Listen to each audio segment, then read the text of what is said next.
जैसा कि आप देख रहे हैं, हज़ारों की तादाद में लोग यहाँ रोड्स पर निकल आ रहे हैं और हमारा भरपूर यही एहतजाज है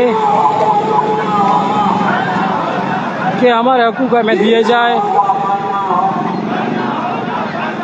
या देख रहे हैं मुकम्मल सारे के सारे डीलिंग सेक्टर के जो टीचर्स हज़रात हैं सब के सब पहुँच गए हैं और आहिस्ता आहिस्ता से हज़ारों की तादाद में लोगों की भीड़ डिस्ट्रिक्ट सेक्रेटरी प्रेस क्लब की जानब रवाना है।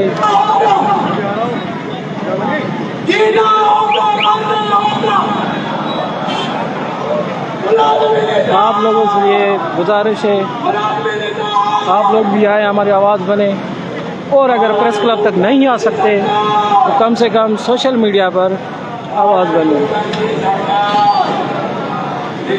बहुत बहुत शुक्रिया आप लोगों का।